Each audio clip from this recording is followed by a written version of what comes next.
Hello. Hey, Jim. Hello.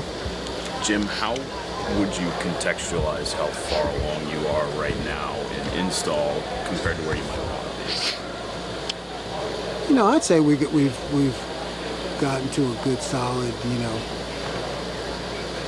over 50%, 60%. I think we've made a lot of progress in a short time.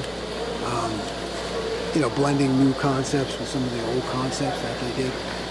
Obviously, they were very, very good here on defense. So, we're using what we can and trying to keep things in similar terms for the players. But I'm happy with the progress. We've gotten a bunch of things in. What's the experience been going against Andy Kotelnicki's formations? Some of them kind of creative. And yeah, that's it's more than I've ever gone against in the spring, to be quite honest with you. And I try to tell that to the defensive guys that this helps us because our offense is so multiple and creative, and the formations and the different things that they do that are really challenging. So, when you put in a basic call, it has to be able to adjust against everything when you're going against Andy and our offense. And, it gives us a lot of, I'm not saying we're always right, but it gives us a lot of good tape to be able to watch this summer, with the players to teach. Along those lines, he's like a very vocal, outgoing guy on the practice field. You seem a little bit more low-key. Can you take us through your approach? It seems like a lot of note-taking, that sort of thing. Yes, I do a lot of observing, particularly in my first spring here, really just observing the players, and I try to stand in the back and see how they operate. We're working hard on communication and getting guys to talk to each other. It seems a lot with this generation because they're always on their phones. They have a tough time actually talking to some people. So we're pushing that. And I stand in the back and I observe that, but really just trying to pick up on their strengths and the weaknesses and what they grasp, and I try to stay out of the picture a lot in practice because, I've scripted it all, I've set it all up. So now I like to just kind of watch how it comes together, but it gives me, a kind of a big picture feel as to how they're doing, picking up the concepts. What does that say about the level of confidence you have in the other defensive assistant coaches then? Yeah, it's a ton. I have a ton of confidence. I mean, just working with these guys for the first time, really good people and really good coaches, and a lot of Penn State grads and guys that are really invested in the program, and they've been great to me in terms of learning what I do and how I operate, and they've been very receptive to new concepts and things, and I just think the world of the staff. What is the experience like for you to sit back and watch the defense that you kind of crafted come to fruition? Yeah, I mean, it's like, for me, practice is like game day every day because you set these things up and, you do a lot of planning, and then, a lot of times it's like controlled chaos on the field, so you kind of get to see where all the pieces are going to fit, and, in particular going against Andy, you kind of get to see the weaknesses, maybe the strengths of some of the things that I do. But we try to treat practice like a game. So every day is like a game day. We try to make it high pressure, and I treat it the same way. I don't have a lot of fun. I'm sorry. How much, if any, meshing have you kind of done with Andy in terms of I think maybe this can help you out, or this is what we're seeing when you guys are doing that? How much? Yeah, Andy and I have a really good relationship. I mean, it's good you bring that up because we do work together a lot in exchanging of ideas. And hey, this hurts us, or he'd be like, boy, this is good. So we do talk a lot. Probably more than anywhere I've ever been. Jim, not a lot of people have worked at both Penn State and Ohio State. You have. What's the biggest difference you think between the two programs? I'm really just going to keep it to Penn State, but my experience here has been a really well-run, high-quality program that Coach Franklin has, and a strong culture amongst the players and coaches, really collaborative. He's a great communicator. It's always asking for everybody's opinion, getting input on things.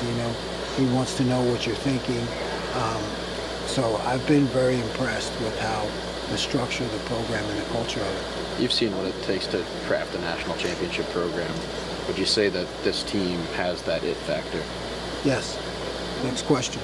How important is versatility to you on defense, especially in the secondary? I'm thinking of in the slot. Yes, in the slot, really at the three safety positions, if you call our nickel a safety. A lot of times it comes out of the corner room, but that versatility of those three guys and creating different structures in the back end in order to create some confusion or hesitation for the quarterback's big, so they all have to really know each other's jobs so that they can kind of replace each other and show up in different places. In all the observing you've done so far, do you get a feel for where some of the strengths of this defense might be? Yeah, I do. I mean, I love the way we cover. You know, our corners are aggressive and talented, and I've been really impressed with that. You know, up front, I think there's a lot of depth and a lot of guys there. You know, that have, you know, and they're all kind of fighting for playing time. With Nittany and Zane not having gone a whole lot, it's giving guys a lot of chances, you know. So I haven't really even seen, you know, our top guys, but I like the depth there, and I like the way our guys aggressively cover in the secondary. Bit of an odd question. How do you feel like your experience on Wall Street, you know, maybe prepared you for coaching, and are there correlations between the two? Yeah. You know, I wasn't in that arena very long, so I think it, you know, they're high pressure environments, but you know, I don't think I gave that my all because my mind was always on football. So I don't know if I got the quite total experience there. Jim, to go back to that fifth defensive back position, who's standing out to you right now for that nickel spot? What are the kind of things you're asking from that spot that are different from either a safety or a corner? Yeah, you know, Dinkins has really kind of showed up. He's flashed. He's picked things up. And then we've had Kenny Woolsey there lately, and Kenny kind of started slow this spring, but boy, he's really come on. Like I've noticed him the past few practices. So basically, what we ask out of that guy is everything. You know, he's got to be able to cover a man in the slot. He's got to be able to play all the zones.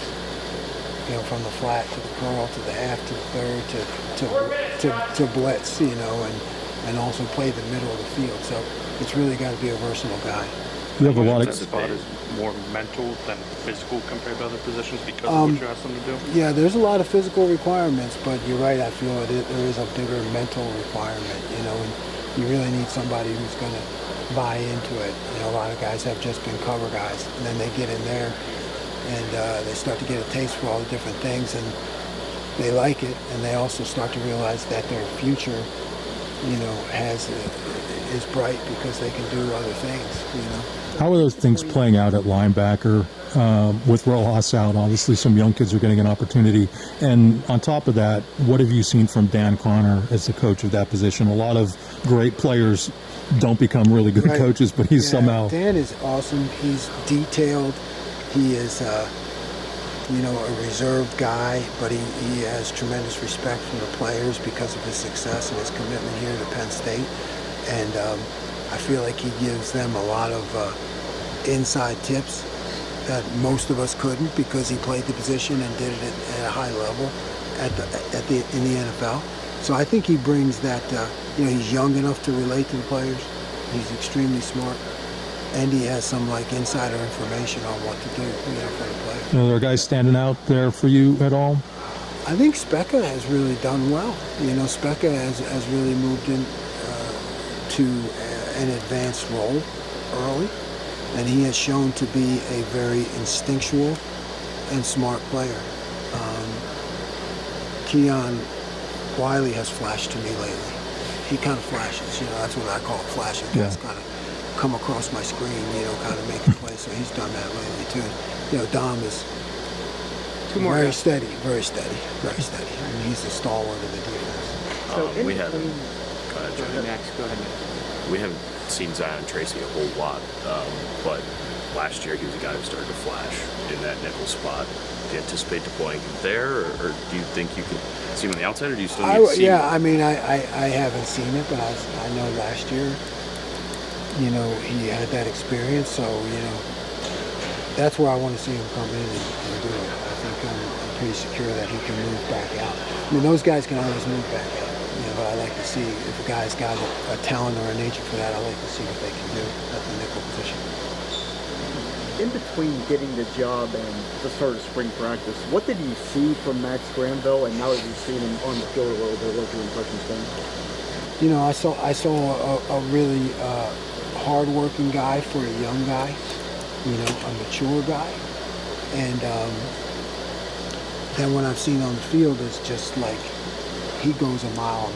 You know, I think as a D lineman, that's huge. I mean, he plays hard every down. He comes off the ball hard every down. So youth and size and all the things that you get maybe later in your career, he's making up for it right now just with aggression. That's what he's doing. Thanks, Coach. Thank you. Thanks, Thanks, Jim. Jim. Thanks, Jim. Thank you.